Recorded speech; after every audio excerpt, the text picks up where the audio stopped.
Welcome to the Kottke Ride Home for Monday, January 11th, 2021. I'm Jackson Bird. It's time for two writers to pay up on a 25-year-old bet about whether tech would destroy civilization. Tim Berners-Lee's new quest to transform the web into the one he envisioned when he created it.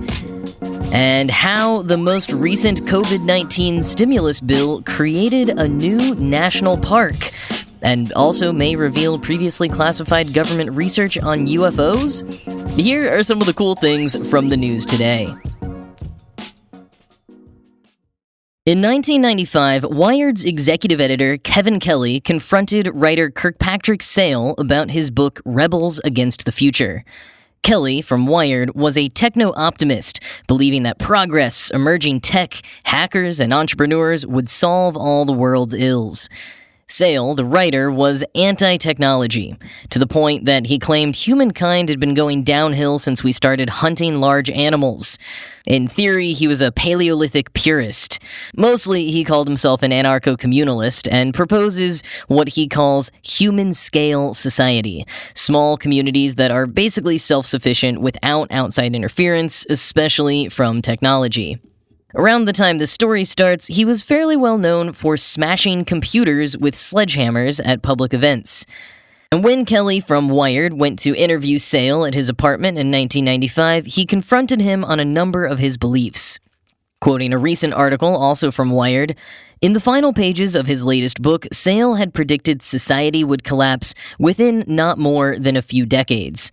Kelly, who saw technology as an enriching force, believed the opposite, that society would flourish. Baiting his trap, Kelly asked just when Sale thought this might happen. Sale was a bit taken aback. He'd never put a date on it.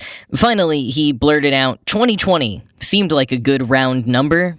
End quote. Yes, 2020. Sale predicted civilization would collapse in 2020.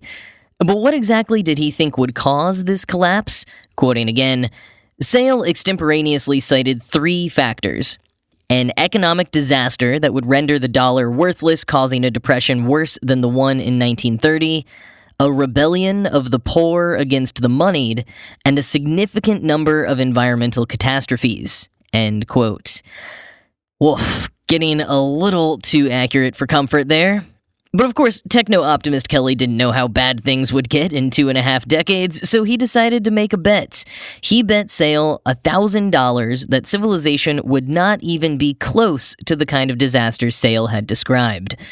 They shook on it and left a $1,000 check each in the safe hands of their mutual book editor. Fast forward 25 years, and the reckoning has come. Sale and Kelly got back in touch a few years ago to make sure they were both still in and finalize the terms of their agreement. Their old mutual editor, Bill Patrick, who had held on to the checks this whole time, would be the ultimate judge, and they would both submit written defenses of their positions. Kelly's a 4-page essay specific to the bet, and Sale's a book he published last year called The Collapse of 2020. And Patrick would have to wait until December 31st, 2020 to make a decision. So, what did Patrick decide? Well, first, he acknowledges that the terms of the deal could have been a bit more sophisticated given both men's expertise, but they largely came up with them in the moment and have to stick to their guns, so that's what he was going with. And since Sale listed out 3 separate causes as allegedly leading to the collapse of society, Patrick decided to judge them on those 3 pillars. Now, seeing as all 3 men are still around, and you are listening to this story via a medium and likely with audio technology that didn't exist in 1995, I think we can all agree that society did not collapse.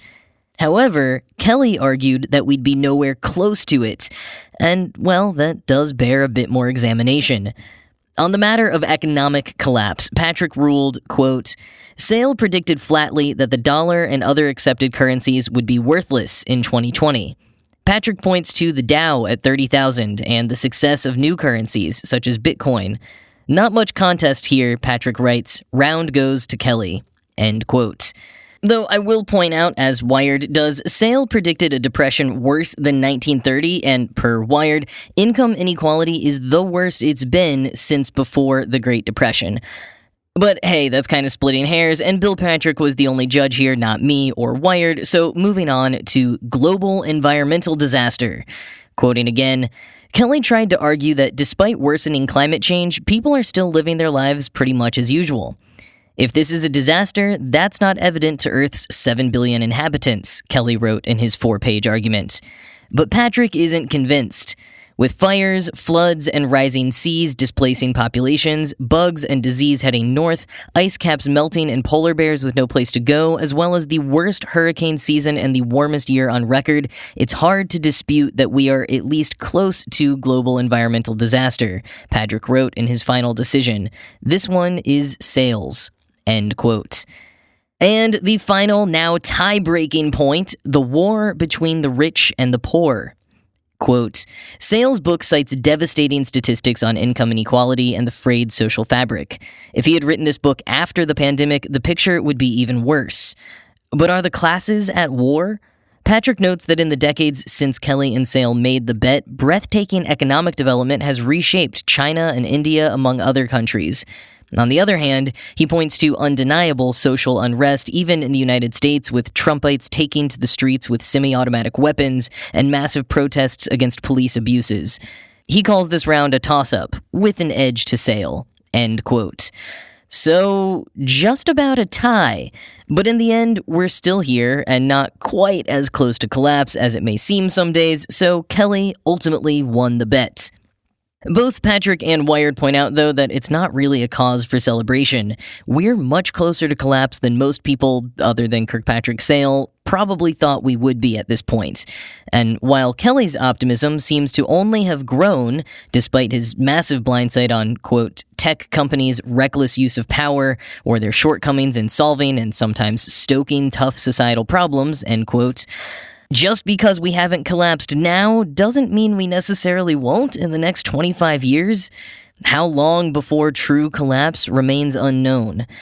And to add to the unsatisfying conclusion, despite Kelly graciously telling Sale to send his $1,000 winnings as a donation to Heifer International, Sale is refusing, saying that he rejects Patrick's judgment because in reality we are much closer to collapse than it may seem. Though I have a hard time fully believing it, I do want to live in Kelly's land of optimism, and I close with this from his defense given to Patrick. Quote, in 25 years, poverty will be rare, and middle-class lifestyle the norm. War between nations will also be rare. A bulk of our energy will be renewables, slowing down climate warming. Lifespans continue to lengthen. End quote. Sounds pretty good to me. We'll just have to see what happens.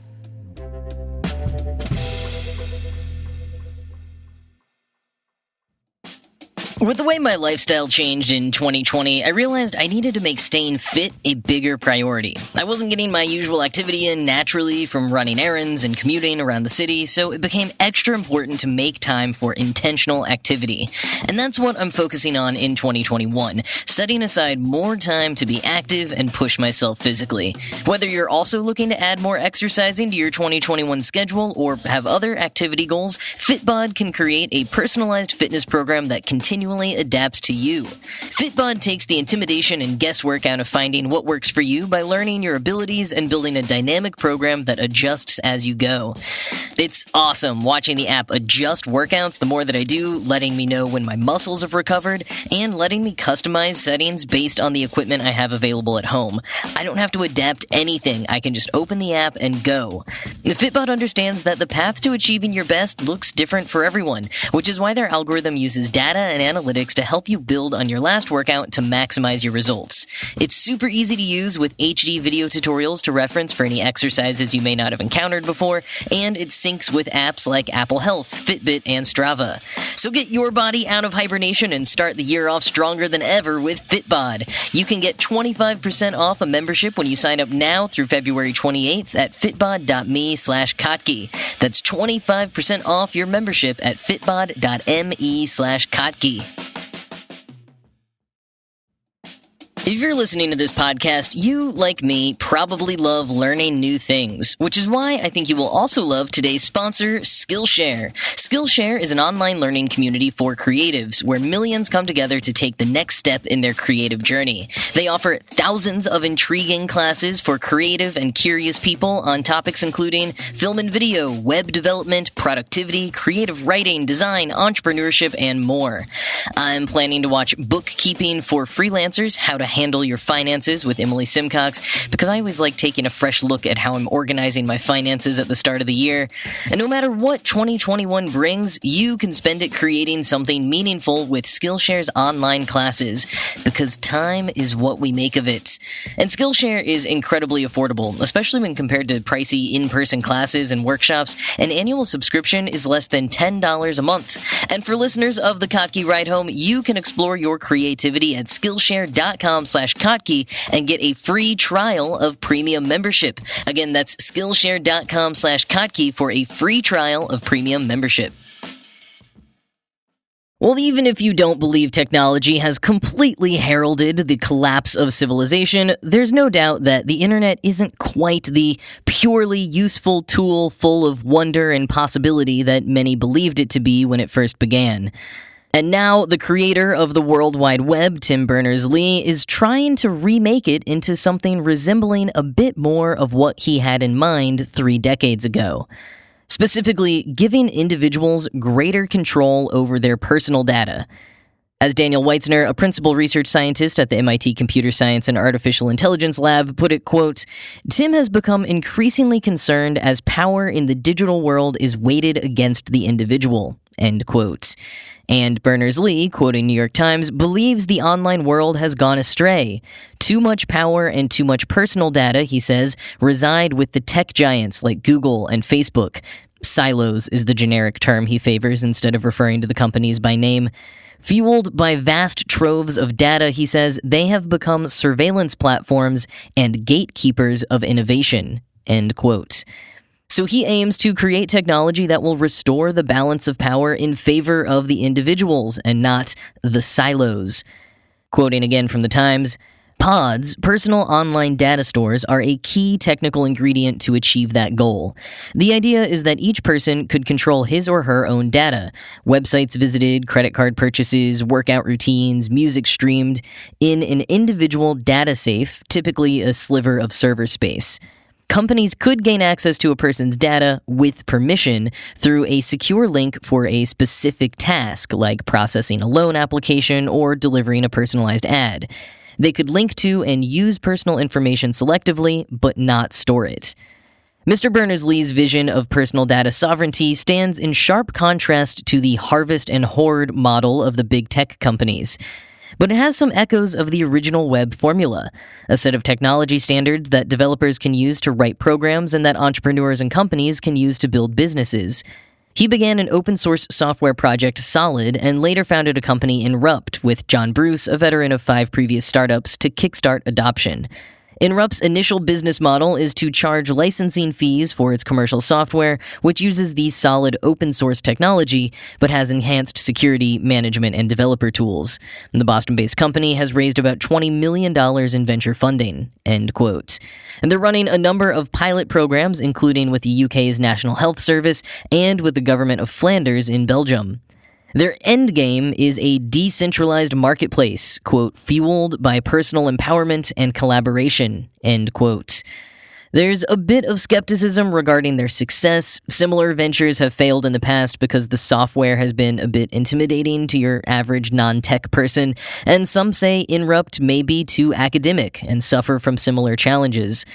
But public awareness of the need for data protection and rights is growing fast. And as Bruce Schneier, a computer security and privacy expert working with Inrupt, says, quote, "This technology could unlock an enormous amount of innovation, potentially becoming a new platform as the iPhone was for smartphone apps," he said. "I think this stands a good chance of changing how the internet works. Oddly, Tim has done it before." End quote.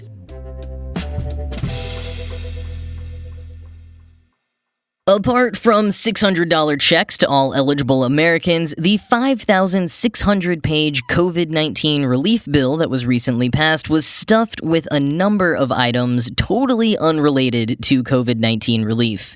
And this often happens, especially with end-of-the-year spending bills, with lawmakers kind of rolling a ton of things into one giant bill that most likely not everyone voting will even have had time to read completely. And among the additions this time, reaffirming the rights of Tibetans to choose a successor to the Dalai Lama, repealing laws that make it a crime to misuse certain emblems like Smokey Bear, approval for two new Smithsonian museums, the Women's History Museum and the National Museum of the American Latino, and a measure requiring the Pentagon to release information about their UFO task force within the next 6 months. Now, that last one is apparently a long time coming, and it may yet still be due to the web of bureaucracy around it, but somehow the need for transparency around UFO intelligence snuck its way into the stimulus bill, as did the creation of a new national park. New River Gorge in West Virginia was previously classified as a national river, but with its expansion of trails and amenities for hiking and picnicking, now spanning 73,000 acres, state senators submitted a national parks proposal in October of 2019 that has now, thanks to the stimulus bill, finally been formally approved. And being a national park can come with certain privileges, protections, and longer-term perks for the region. Part of the environmental protection it receives means that it can't be bought by private companies, and this bill grants the National Park Service permission to bid on surrounding land to add to the preserve. And while some local hunters are disappointed that this now means some of the parkland is no longer approved for hunting, the West Virginia Tourism Board is thrilled. Being designated as a national park lends legitimacy to travelers looking for a place to visit, and Appalachia has increasingly relied on outdoor recreation and tourism for their economy in recent years. So add New River Gorge National Park and Preserve to your list of places to travel to when it's safe, and thank the stimulus bill for this formal anointing.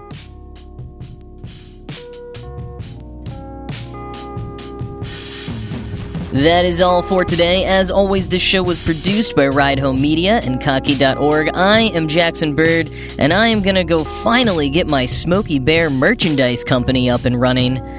I hope you have a great rest of your day, and I will talk to you again tomorrow.